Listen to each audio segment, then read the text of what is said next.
오늘은 히브리서 12장 1절에서 2절 말씀 가지고 예수를 바라보자 라는 제목으로 함께 말씀 나누도록 하겠습니다. 오늘 본문 길지 않습니다. 우리 한 목소리로 앞에 있는 화면 보고 함께 읽어주시면 되겠습니다. 함께 읽겠습니다. 시작! 이러므로 우리에게 구름이 같이 둘러싼 허다한 증인들이 있으나 모든 무거운 것과 얽매이기 쉬운 죄를 벗어버리고 인내로서 우리 앞에 당한 경주를 하며 믿음의 주요 또 온전하게 하시는 이인 예수를 바라보자. 그는 그 앞에 있는 기쁨을 위하여 십자가를 참으사 부끄러움을 개의치 아니하시더니 하나님 보좌 우편에 앉으셨느니라. 아멘.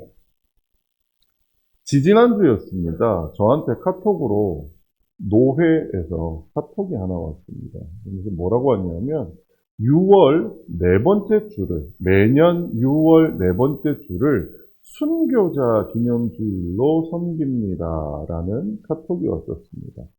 여러분 사실 6월 네 번째 주에는 이번 주가 아닙니다. 지난주가 6월 네 번째 주였습니다. 근데 너무 급하게 오다 보니 지난주는 저희 쓰던 성경, 앞으로 쓸 성경 올려드리는 봉헌 예배와 이런 그 성찬식이 있다 보니 지난주에는 못했고요. 이번 주를 그래서 저희는 대신 순교자 기념주일로 섬기려고 합니다.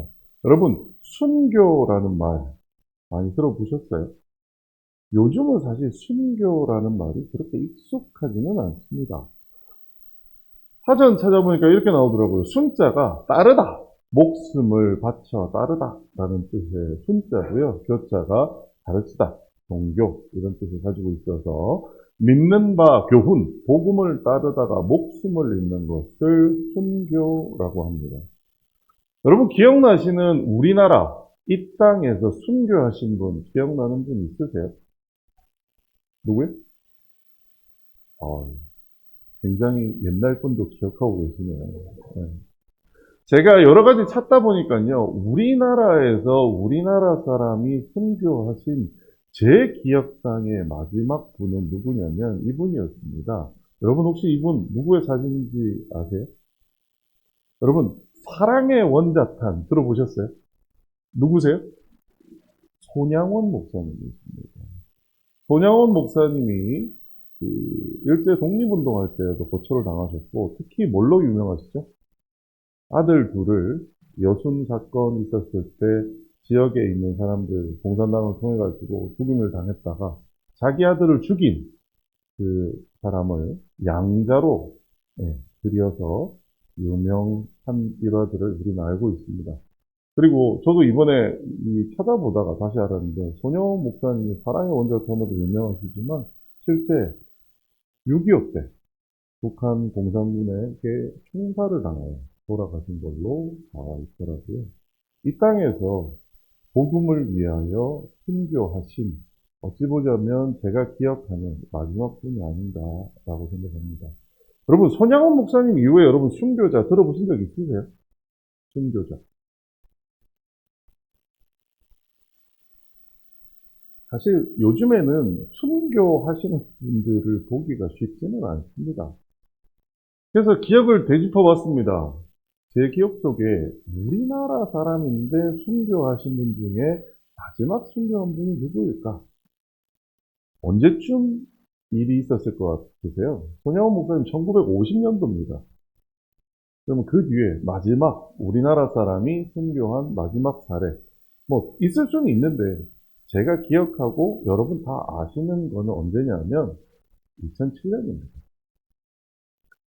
분당 샘물교회라는 곳에서 중동으로 선교 갔다가 탈레반에게 납치를 당해서 목사님 한 분과 평신도 리더십 한 분께서 그곳에서 인질로 잡혀 있다가 순교 당했던 일이 제가 알고 있는 한국 사람이 외국에서 순교한 거의 우리가 잘 알고 있는 사례 중에 하나가 아닌가 생각하고 있습니다.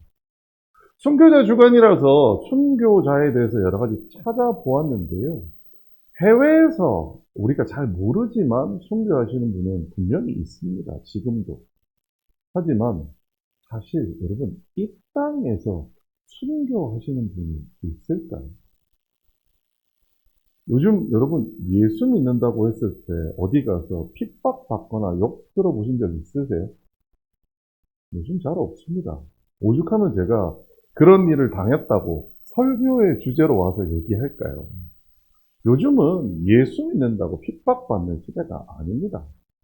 믿음이라고 하는 것이 핍박받는 시대가 아닌 이 시대에 우리는 왜 뜬금없이 6월 네 번째 주에 순교자 기념주간이라는 것을 정해서 순교하신 분들을 기리는 걸까요?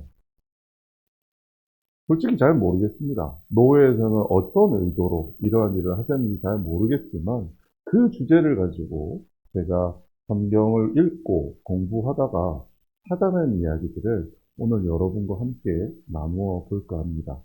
여러분, 이 시대의 순교라고 하는 것은 무엇일까요? 복음을 위하여 우리가 목숨 걸고 죽을 각오가 되어 있으세요? 그런데 죽을 만한 일은 잘 안 생깁니다. 그럼 이 땅에서 순교, 예수 그리스도의 증인되는 삶이라고 하는 것은 어떤 것을 의미하는 걸까요? 오늘 본문 히브리서는 이렇게 시작합니다. 이러므로 우리에게 구름같이 들러싼 허다한 증인들이 있으니 모든 무거운 것과 얽매이기 쉬운 죄를 벗어버리고 인내로서 우리 앞에 당한 경주를 하며, 여기 누가 나오냐 하면 증인이 나옵니다.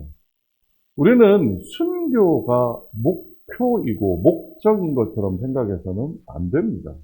순교는요, 하나님 뜻대로 살다 보면 도착할 수도 있는 어떤 지점이기는 합니다만, 우리 모두가 삶을 순교를 목표지로 삼을 수는 없는 시대에 살고 있습니다. 우리의 목적지는 어디냐? 순교가 아니라, 순교자가 아니라 뭐라고요? 증인이 우리의 목적지입니다. 히브리서는 그 증인들에 대한 역사를 다루고 있는 책이기도 합니다. 11장에 수많이 나오는 증인이 바로 우리의 정체성이기도 한 겁니다. 12장 1절은 이러므로라고 시작합니다. 그러면 히브리서 2장이 아닌 11장에는 어떤 이야기가 적혀 있을까요? 여러분, 히브리서 11장 기억나세요? 읽어보신 기억?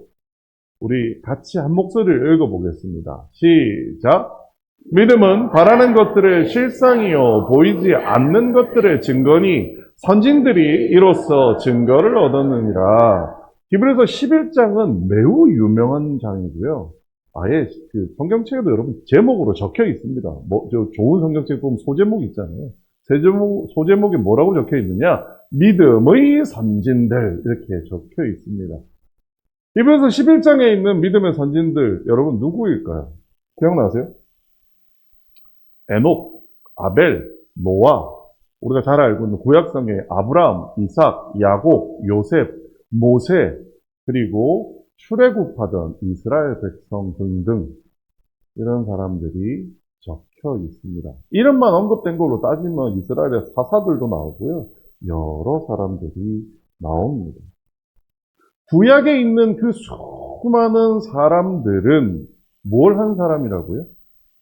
믿음의 선진들입니다. 믿음으로 증인의 삶을 한 사람들이라는 이야기입니다. 그러면 믿음으로 증인의 삶을 산다는 것은 어떤 삶을 의미할까요? 11장에는 개별적인 사례를 얘기하고 있다면 12장 1절에서는 그 개별적인 믿음의 선진들의 공통점이 무엇인가를 밝혀주고 있습니다. 그 공통점을 뭐라고 얘기하느냐? 모든 무거운 것과 얽매이기 쉬운 죄를 벗어버린 것이 그들의 공통점이라고 합니다. 믿음의 선진들이 성경책에 적힐 만큼 예수 그리스도의 혹은 하나님의 증인으로 살 수 있었던 그 이유를 찾아본다면 첫 번째가 뭐냐? 무거운 것을 벗어버리는 일이라고 합니다. 무거운 것을 벗어버리는 일이 믿음의 선진들의 첫 번째 증인이 되는 조건이라고 합니다. 여러분 요즘 저 보면 뭔가 좀 달라진 거 느껴지세요? 네, 아시는 분은 아실 겁니다. 살이 빠졌습니다. 세상에서 저의 질량이 줄어들었어요. 여기에서 얘기하는 무거운 것을 벗어버린다라고 하는 것이 지금 저처럼 살이 빠지는 이야기를 하는 걸까요? 성경에 나오는 무거운 것이라는 것은 헬라어로 바로스라고 하는 단어를 쓰고 있는데요. 이 단어의 복을 풀어보면요. 죄가 아닙니다. 죄는 아니지만 우리가 가지고 있는 부담이나 영적인 방해 요소들을 일컫는 말이라고 표현하고 있습니다. 죄는 아니지만 부담이나 영적인 방해 요소라고 얘기하는 것이 무엇을 이야기할까요? 저는 11장에서 이것을 이해하기 위해 찾아본 눈에 띈 사람이 누구냐 하면 바로 아벨이라는 사람입니다. 아벨이라는 사람과 함께 일컬어지는 사람이 누구죠? 가인입니다. 여러분, 아벨의 제사는 하나님이 받으셨고 가인의 제사는 하나님이 안 받으셨다라고 얘기합니다. 여러분, 왜 가인의 제사는 안 받으시고 아벨의 제사는 받으셨을까요? 기억나세요? 아벨의 제사는 양이라서 받았고 가인의 제사는 곡식이라서 안 받았다. 맞나요? 전 어렸을 때 그런 줄 알았어요. 아벨의 제사는 진심을 다하여 드렸기 때문에 하나님이 받으셨고 가인의 제사는 지멋대로여서 하나님이 안 받으셨다. 그런 걸까요? 가인의 제사에 대해서 제가 한번 얼마 전은 아니고 한 6개월 전쯤에 설교하면서 말씀드린 적이 있습니다. 제가 생각해보면요, 전형적인 가인이었습니다. 제가 왜 그렇게 생각하게 되었느냐? 여러분, 100점짜리 통지표와 100점짜리 보고서의 차이 아시겠어요? 저는 고등학교 다니면서 항상 뭘 들었느냐? 통지표에 100점이 나와야 된다. 그게 제일 좋은 거다라고 들어왔어요. 그래서 전국에서 몇 등을 했는데 어머니한테 통지표를 들고 갔어요. 전국에서 150등 했었나? 여러분, 세상에 전국에서 150등입니다. 전 교회에서 150등도 아니고요. 저는 어머니한테 자랑을 해서 우리 엄마가 나를 오늘 엄청 칭찬할 거야 라고 생각하고 어머니한테 통지표를 들고 왔는데 저희 어머니 대답이 뭐였는지 아세요? 야, 고등학교는 돈 내고 학교 다니잖아. 여러분 아시죠? 고등학교는 뭐 등록금 같은 거 냅니다. 뭐 얼마 큰 돈은 아니지만. 근데 저희 어머니 뭐라고 말씀하시냐면, 야, 돈을 내고 학교를 갔는데 100개를 가르쳐 줬는데 90개도 모르는 게 말이 되냐? 전국에서 150등 했는데 그 당시 대점수가 70 몇 점이었거든요. 시험이 너무 어려웠어요. 그래서 제 인생의 목표가 뭐였느냐? 100점짜리 통지표였습니다. 그러던 제가 자라서 대사를 들어가게 됐습니다. 위에 있는 사장님께 보고서를 썼습니다. 제 마음에 가장 중요한 게 뭐냐? 100점짜리 보고서를 써야 된다라는 강박이었습니다.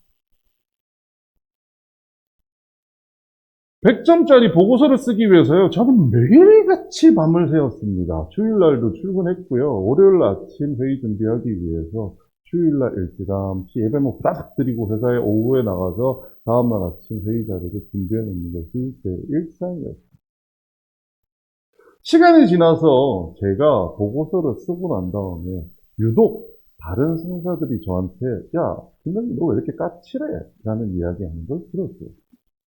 내가 왜 까칠하지? 난 그래도 안 까칠하려고 애를 쓰는데 곰곰이 생각해보습니다. 왜 내가 까칠할까? 까칠한 이유가 하나 있었어요. 왜냐하면 밤새면서 제가 최선을 다해서 100점짜리 보고서를 쓴 거예요.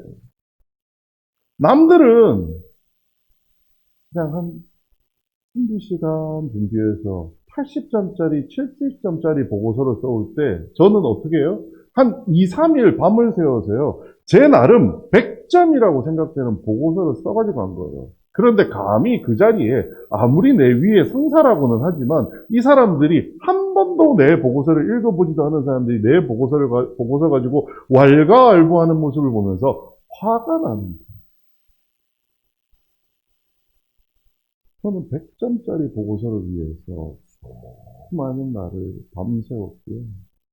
그 밤새움의 결과는 점점 더 오만해지는 제 자신을 발견할 수 있었습니다.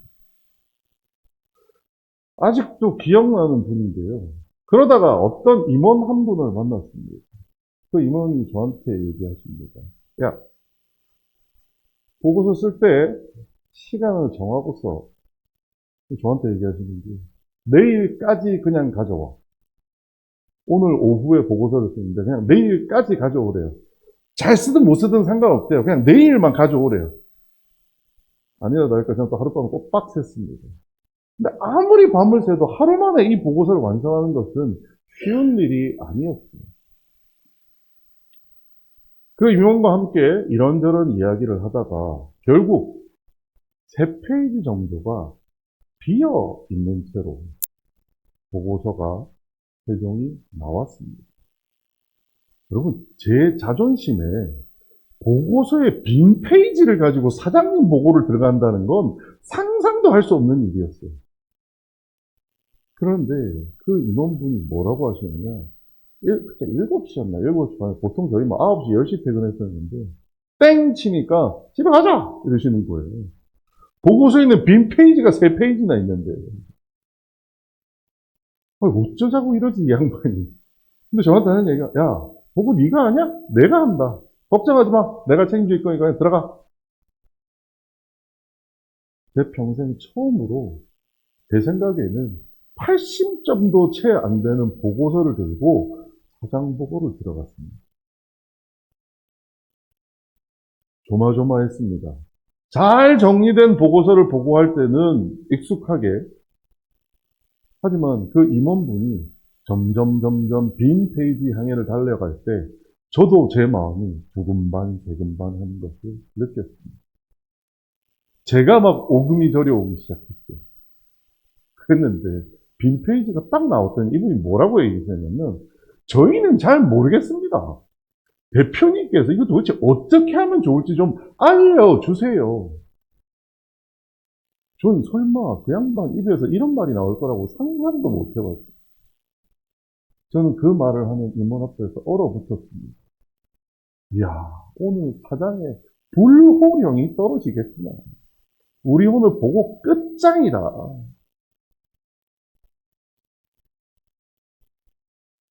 어땠을 것 같으세요? 사장님. 허허허허허 웃습니다. 그래?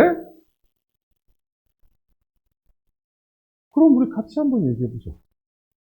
어떻게 하는 게 좋을지. 제가 들어간 사장 보고 중에서요. 가장 화기애애하고 가장 생산적인 보고회가 아니었나 기억합니다. 저는 항상 뭘 기대했다고요? 100점짜리 보고서를 쓰려고 애를 썼습니다. 그런데요, 100점짜리 보고서를 쓴다라고 썼던 제 보고서는 사실 100점이 아니었습니다. 왜요? 그 점수를 매기는 사람이 누구였을까요?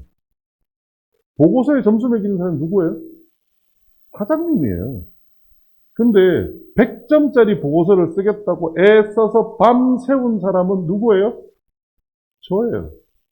야, 이제 됐어! 라고 생각하는 사람이 누구예요? 저예요. 누구 마음에 100점이에요? 제 마음에 100점이에요. 사장님 마음에는요?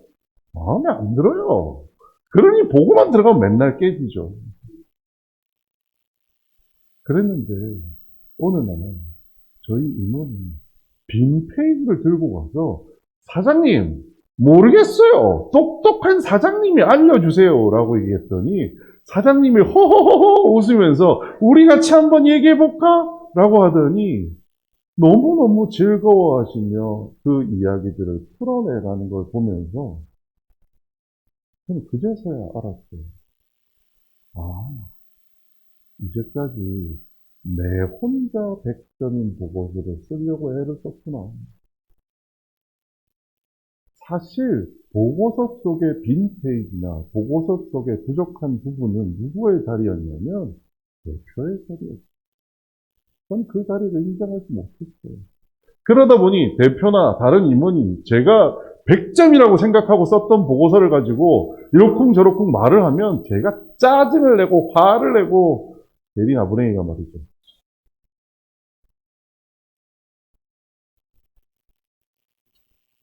보고의 목적은 대표의 만족이지 그 보고서를 쓰는 저의 만족이 아니다라는 사실을 발견한 날이었습니다. 제가 왜 이 얘기를 드리느냐? 가인의 가장 큰 문제는 가인의 제사의 목적이 도와주신 하나님에게 있었느냐, 아니면 그저 완벽하게 준비하려는 자신의 완벽함에 있었느냐가 가인의 제사와 아벨의 제사의 차이였다고 생각합니다. 여러분, 하나님을 어떻게 섬기고 있으세요? 내가 알고 있는 방법으로 나의 최선을 다해서 100점짜리 보고서를 쓰려고 애쓰는 여러분이 너무 저는 귀하다고 생각합니다. 하지만 하나님이 더 기뻐하시는 우리의 삶은 내가 생각하기에 100점 받는 인생이 아니라 하나님 앞에 빈칸을 보여드리는 인생이라는 겁니다. 내가 100점 받겠다고 매일 밤새웠더니 나는 오만해지기 시작하고요. 나의 실수를 지적하는 사장님을 향하여 저는 3일 밤을 샜는데 고작 하루 보고서를 보시고 어떻게 그렇게 말씀하세요? 라는 교만을 시전하고 있는 것이 우리가 아닌가라는 생각을 보게 됩니다. 무거운 것을 벗어버린다는 의미는요, 우리가 증인으로서 사는 삶의 목적이 무엇인가를 다시 한번 점검하는 일입니다. 증인의 삶의 목적이 뭐냐? 하나님 보시기에 완벽함을 구하기 위해서 우리가 사는 거냐? 아니면 내가 생각하기에 완벽함을 구하는 것인가? 라는 생각을 해보게 됩니다. 여러분, 하나님 원하는 삶을 살다 보니 순교라는 위치까지 갈 수 있는 것은 우리가 마땅히 취하고 하나님께 돌려드려야 될 영광이라고 한다면 마치 내가 순교자가 되겠다라는 생각으로 내 만족과 내 완벽함을 추구하기 위하여 우리가 살아간다면 그것은 하나님을 위한 신앙이 아니라 그저 나의 완벽주의라는 것에 빠진 것에 불과하다는 사실을 우리는 기억해야 한다는 것입니다. 아벨만 그런 것이 아닙니다. 믿음으로 에녹은 그는 옮겨지기 전에 누구를요? 하나님을 기쁘시게 하는 자라는 증거를 받았느니라 라고 얘기하고 있습니다. 아벨도 그러하고요. 에녹도 그러하고요. 아브라함도 그러하고요. 여러분, 히브리서 11장에 있는 믿음의 선진이라는 사람들의 이름을 읽어보시고요. 그들이 성경에서 무엇을 했는지 찾아보세요. 모두의 공통점이 뭔지 아세요? 빈칸이 있는 사람들이었다는 겁니다. 빈칸 뭐예요? 약점이 있는 사람입니다. 우리는 믿음의 조상이라고 얘기하는 아브라함이 여러분 어떤 사람인지 아세요? 자기 아내를 팔아먹은 사람입니다. 왜요? 내 혼자 살겠다고.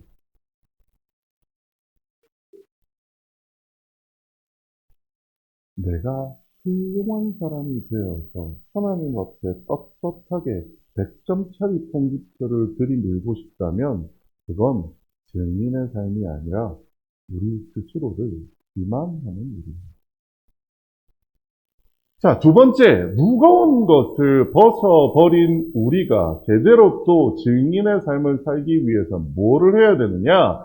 얽매이기 쉬운 죄를 벗어버려야 한다고 이야기합니다. 믿음의 선진의 공통된 특징 두 번째, 얽매이기 쉬운 죄를 벗어버리는 겁니다. 얽매이기 쉬운 죄를 벗어버린다라고 얘기하는 것을 위해서 제가 주목했던 인물은 아브라함, 이삭, 야곱, 요셉과 같은 이들입니다. 앞서서도 말씀드렸지만요. 이들의 공통점은 한마디로 하자면 불안한 미래를 믿음으로 해석해 나간 사람들이라고 볼 수 있습니다. 이건 또 저의 신앙 고백인데요.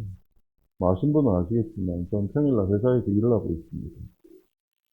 원래 4월까지 저는 이사라는 직책을 가지고 있었고요. 사실 제가 하는 일은 뭐였냐면 실무에 가까운 일이었습니다. 구체적으로 어떤 일을 실행하고 결과를 제가 직접 보는 일을 해왔습니다. 근데 제 위에 있는 선배가 나가고 회사에 저에게 요구한 게 뭐냐면 그 선배가 하던 전체적인 경영을 돌봐달라는 요청을 받게 되었습니다. 사실 그 요청을 받고 저는 사표를 썼습니다. 왜냐하면 하나님 한 번도 해본 적이 없어요. 하나님 절대로 어떤 자료를 갖다 달라고 하거나 이거를 어떻게 해요? 라고 해서 그걸 실행하는 방법은 알겠는데 남들이 잘하고 있는지를 잘하게 만들어주고 잘하고 있는지를 평가하고 잘하게끔 북돋아주는 일을 하는 경영자의 일은 하나님 한 번도 해본 적이 없어요. 제가 이 일을 어떻게 해요?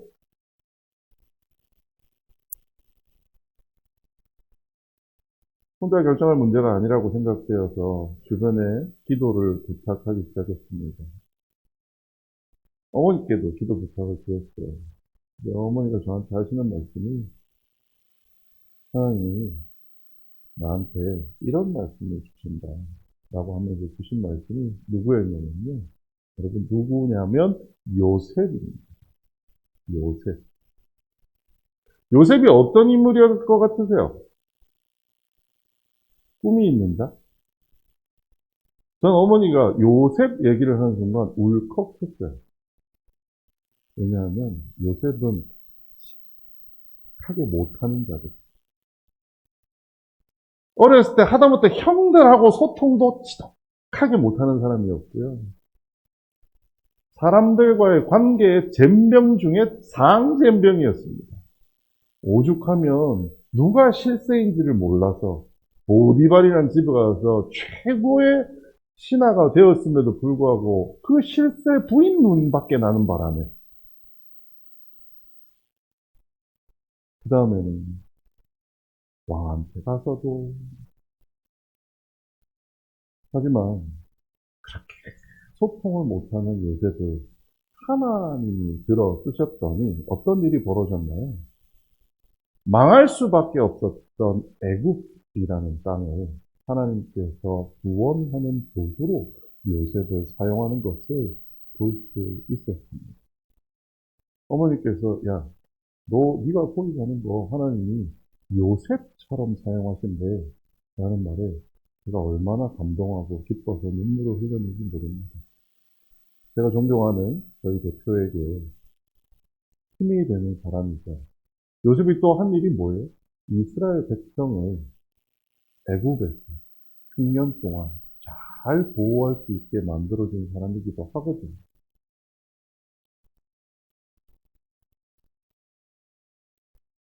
경영자의 일이 익숙하지 않습니다.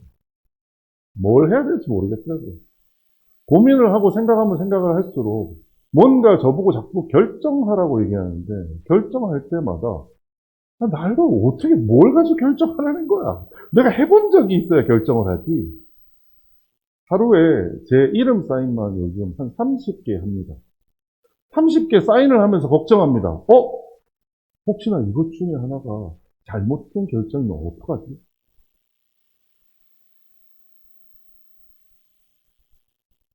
정말 신기한 게 그러다 보니 저 사실 아침에 출근해서 여러분한테는 기도하고 아침에 일과 시작합니다라고 얘기를 드렸지만 일주일에 사실 기도하고 시작하는 날은 하루나 될까요? 요새는요 매일 합니다. 왜냐면요 무서워요. 아침에 가서 기도합니다. 하나님. 오늘은 또 무슨 일이 생길까요? 하나님, 요즘은 제 인생에 하루 24시간이 빈칸인 시간입니다. 하나님, 도대체 무슨 일이 어떻게 벌어져서 내가 뭘 해야 될지 모르겠을 때 하나님의 지혜로 하게 해주세요. 예스냐 노냐를 물어보는 저 친구들의 말. 어떨 때는요, 그 친구들이 와서 뭔가를 물어봤을 때 제가 모르겠어서 솔직히 제가 반대로 물어봅니다. 야, 너는 어떻게 했으면 좋겠어? 그럼 친구들이 저를 황당하게 쳐다봅니다. 아니, 의사결정하는 사람이 그걸 모르면 어떡해요? 미안한데, 몰라. 난 이런 경험을 해본 적이 없어. 그런데 내가 솔직히 얘기할게. 나 모르지만 너는 믿어. 네가 생각할 때 어떻게 했으면 좋겠는지와 왜 그런지 나한테 설명 좀 해줘.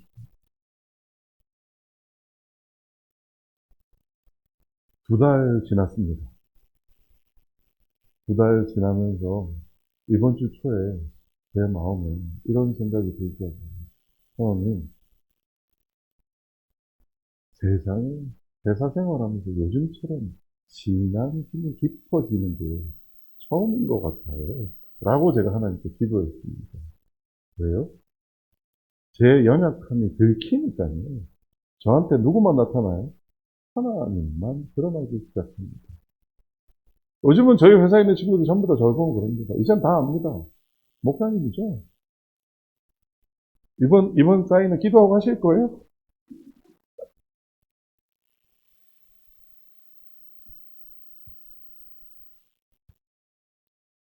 그런데요, 사실 이제까지 제가 살아온 인생을 생각해보면 저의 기도 제목은 담대였던 것 같습니다. 아마 우리의 모두의 기도 제목이 그랬겠죠. 하나님, 그런 일을 겪지 않게 해주세요라고 기도하는 것이 우리의 기도 제목 아니었나요? 하나님, 안정되게 해주세요. 하나님, 안전하게 해주세요. 그런데 히브리서 12장에서 이야기하는 우리의 롤모델이 되어야 하는 증인의 모습은요, 안정과 안정된 삶을 사는 사람들이 아니라 믿음으로 한 발 떼는 사람들이 우리의 롤모델이라는 것입니다. 얽매이기 쉬운 죄에서 벗어나라. 뭔지 한참 생각했는데 어이없게도 믿음 없이 안정을 추구했던 저의 과거의 모습들이 증인으로서의 삶에 올바르지 않은 모습이었구나 라는 생각을 하게 이르렀습니다. 마지막으로 그 허다한 증인들의 세 번째 공통점이 뭐냐면요. 인내로서 우리 앞에 당한 경주를 하였다라는 겁니다. 인내로서 주어진 경주에 임한 것이 이들의 모습이랍니다. 오늘 말씀을 시작하면서 저는 순교에 대한 이야기를 하였습니다. 과거의 순교는요, 한마디로 얘기하자면 죽음을 불사한 용기를 가지고 믿음을 지키는 것이 순교였습니다.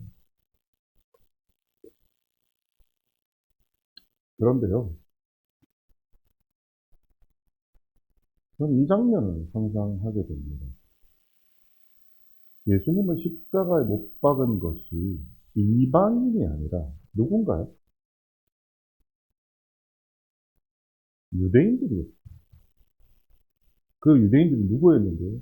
하나님을 잘 섬기던 대표적인 바리새인, 서기관, 대제사장들이 다름 아닌 예수님을 십자가에 못 박게 했다는 겁니다. 예수님을 순교하게 만든 것이 누구냐? 하나님을 잘 섬겼던 자들이라는 겁니다. 왜요? 자기의 생각을 가지고 살았기 때문이라고 생각합니다. 앞서서 말씀드렸죠. 무거운 것을 벗어버리지 못한 것이 그 시대 바리새인, 서기관, 대제사장들의 모습이 아니었나 저는 생각합니다. 그래서 저는 이 시대의 순교를 좀 다른 단어로 표현해보고 싶습니다. 과거의 순교는요, 죽음을 불사한 용기였습니다. 하지만 이 시대의 순교는 여러분 죽지 않습니다. 애지간해서는 여러분의 해외 어디 지금 어디 뭐 중동에 가서 선교하겠다 하지 않는 이상 죽음을 각오할 일까지는 없습니다. 하지만 우리가 지금 제일 두려워하는 게 뭘 것 같을까요? 이 시대의 순교는 죽음을 불사할 용기가 아니라 미움받을 용기라고 생각합니다. 미움받을 용기. 예수님이 십자가에 달려 돌아가신 것을 두고 뭐라고 표현하고 있느냐? 십자가를 참으사 뭐를 개의치 않으셨다고요? 부끄러움을 개의치 않으셨다라고 표현하고 있습니다. 믿음의 주여 또 온전케 하시니 예수를 바라보자. 그런데 그 예수님이 돌아가신 이유가 뭐냐? 부끄러움을 개의치 아니하셨다는 겁니다. 물론 우리 알고 있습니다. 하지만 이 시대 우리에게 주는 순교의 새로운 의미는 미움받을 용기라고 저는 생각합니다. 여러분 세상에 나가서 예수님이 원하는 삶을 산다라고 얘기하게 되면 사람들이 여러분을 죽이진 않습니다. 하지만 그럼에도 불구하고 우리가 그런 삶을 살기 어려운 이유가 뭔가요? 눈치 보다가. 눈치 보다가. 사람들이 나에게 손가락질할까봐, 사람들이 나에게 시대에 뒤처졌다라고 얘기할까봐, 사람들이 나에게 잘못되었다라고 이야기할까봐 우리는 함부로 전하지 못합니다. 멀리 갈 거 없습니다. 제가 회사에서 그런 증인이었어요.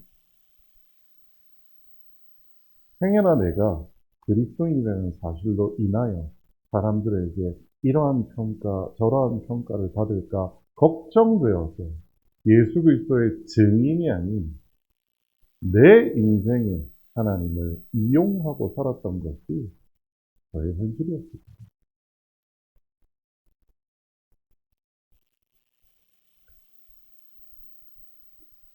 앞서서 말씀드렸습니다. 하나님을 기쁘시게 하는 것이 진짜 우리에게 증인된 삶이라고 얘기했는데요. 그렇다면 하나님을 기쁘시게 하기 위하여 우리가 해야 되는 세 가지 영적 완벽주의에 벗어나야 됩니다. 그리고 말씀드렸던 이 두 가지를 다 하고도 우리가 하나님이 기뻐하시는 것이 무엇인지 모른다면 이 일을 할 수 없습니다. 그래서 우리에게는 2절 말씀을 주셨다고 생각하는데요. 2절 말씀 우리 같이 한번 읽어보겠습니다. 시작! 믿음의 주요 또 온전케 하신 이인 예수를 바라보자. 그는 그 앞에 있는 기쁨을 위하여 십자가를 참으사 부끄러움을 개의치 아니하시더니 하나님 보좌 우편에 앉으셨느니라. 아멘.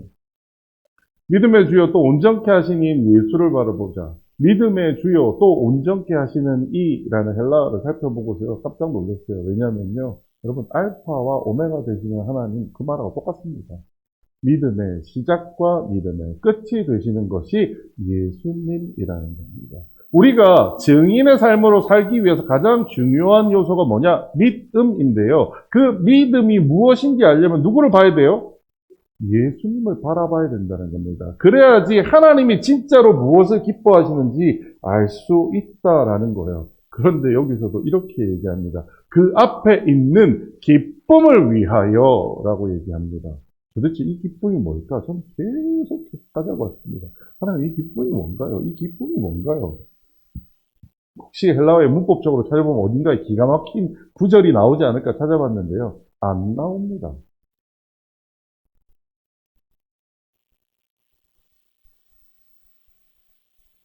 그리고 성경은 이렇게 얘기하죠. 그 기쁨대로 예수님께서 순종하며 살았더니 하나님 보좌 우편에 좌정하게 되었더라라고 얘기합니다. 우리도 이거 알고 있습니다. 예수 그리스도의 하나님의 증인된 삶을 살면 우리는 어디 가요? 네, 천국, 하나님 나라에 간다. 너무 잘 알고 있는 이야기예요. 그런데요. 그 기쁨이 도대체 뭔가라는 생각을 했어요. 그 기쁨을 위하여 십자가를 참으셨더니 천국 갔다라는 거예요. 우리가 증인의 삶을 살기 위하여 하나님의 기쁨을 위하여 우리도 무언가 고통과 고난을 참으면 천국 간다라는 말이 여기 적혀 있는 건데요. 그게 뭘까? 한참 고민하다가 순간 깨달았어요. 누구를 바라보자고요? 예수님을 바라보자. 여러분, 예수님이 누구를 위하여 돌아가셨어요? 훌륭한 예수님의 사랑을 받을 만한 훌륭한 유대인들을 위하여 예수님께서 돌아가셨나요? 그 당대에 명망 있었던 바리새인, 당대에 명망 있었던 대제사장을 위해서 예수님이 돌아가셨나요? 아닙니다. 이 말의 핵심은 오늘 설교의 제목처럼 예수를 바라보자입니다. 우리가 증인된 삶을 제대로 살기 위하여 우리에게 필요한 것은 믿음입니다. 그런데 우리가 극복해야 할 것은 무엇일까요? 나의 완벽주의를 극복해야 합니다. 그리고 나의 안정을 추구하려는 삶을 극복해야 합니다. 그러나 사실 우리가 먼저 극복해야 될 것은 뭐냐면요.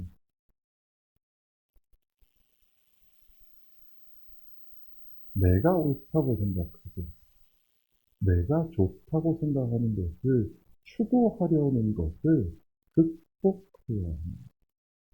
예수님의 사랑은요, 죄인을 위해서 돌아가십니다.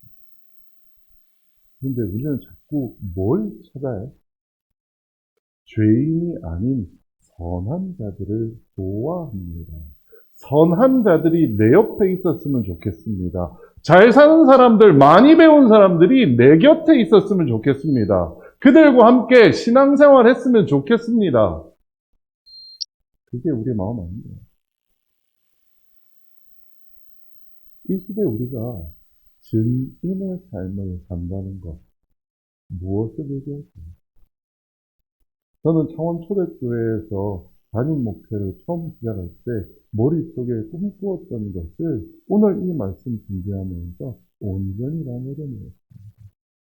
저는 그런 생각을 해봤어요. 제가 경험했던 멋진 교회, 멋진 찬양들에 청년들이 막 춤을 추고 정말 하나님을 기뻐하는 그런 예배하는 모습을 생각해봤어요. 그런데 하나님이 초대교회에 요구하시는 것이 과연 그런 내가 보기에, 우리가 보기에 멋짐일까? 하는 생각을 보게 됩니다. 초대교회는요, 오늘 우리 기도 제목 했던 것처럼 많은 연로하신 분들이 계십니다. 초대교회는요, 뭐 서울의 큰 교회 가면, 청년들이 많은 교회 가면 기가 막힌 찬양과 기가 막힌 어떤 프로그램도 있는 교회와 다릅니다.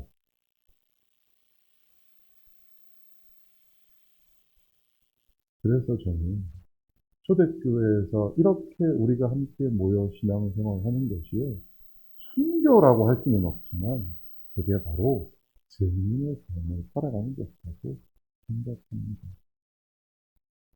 인격적으로 연약한 분들이 교회에 들어왔을 때 우리는요, 그분들을 섬길 수 있는 사람이 되어야 합니다. 물질적으로 연약한 분들이 이 교회에 들어왔을 때 우리가 물질로 섬길 수 있는 자들이 되어야 합니다. 마음으로 연약한 자들이 이 교회에 들어왔을 때, 육신적으로 연약한 자들이 이 교회에 들어왔을 때 우리는요, 그들을 섬기는 자가 되어야 합니다. 그것이 이 시대의 순교입니다.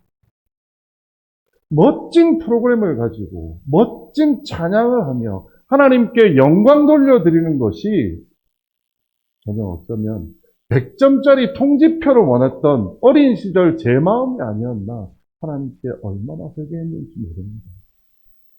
하나님 우리에게 말씀하십니다. 내가 있을 자리를 비워놔라.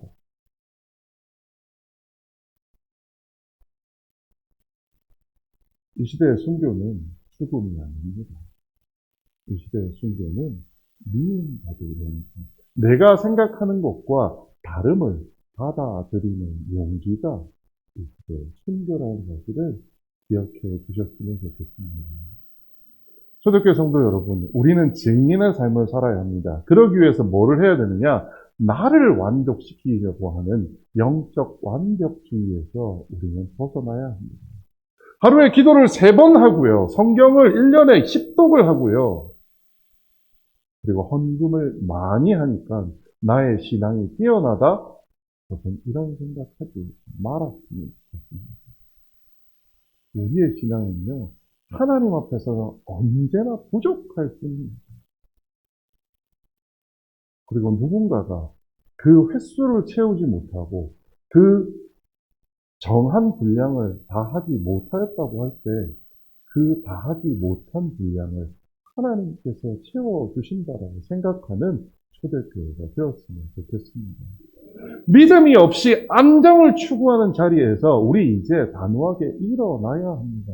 여러분의 기도 제목 한번 살펴보십시오. 하나님, 안정되게 해주세요. 하나님, 편안하게 해주세요. 하나님, 안 아프게 해주세요라는 기도 제목이 아니라 하나님, 하나님의 뜻이라면요, 전쟁수라도 달려가겠습니다.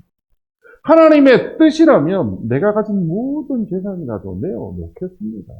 하나님의 뜻이라면 나의 건강도 기꺼이 하나님한테 걸고 달려가 보겠습니다. 라고 하는 히브리서 11장의 믿음의 선진과 같은 모습으로 사는 우리가 되었으면 좋겠습니다. 마지막으로 우리 사람 모두는요, 가치를 추구하는 사람들입니다. 좋은 것을 좋은 줄 아는 것이 사람이 하는 일입니다. 하지만 짐승도 그거는 합니다. 인간만이 할 수 있는 건 뭐냐면 내가 가치를 부여하여 상대방을 사랑하는 방식입니다.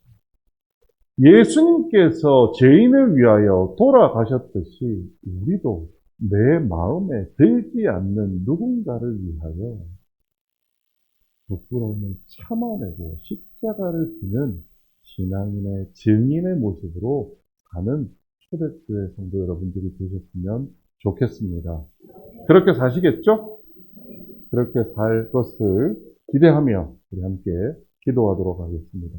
지금은 우리 구주 예수 그리스도의 은혜와 처음과 나중이 되신 우리 하나님 아버지의 사랑과 성령의 감화 충만하심을 사모하여 예배로 영광 돌린 성도들 머리 위에와 피로 값주고 세우신 교회 위에 각 나라 성교교회와 나라와 민족 위에 영원히 함께 하심을 축원하옵나이다.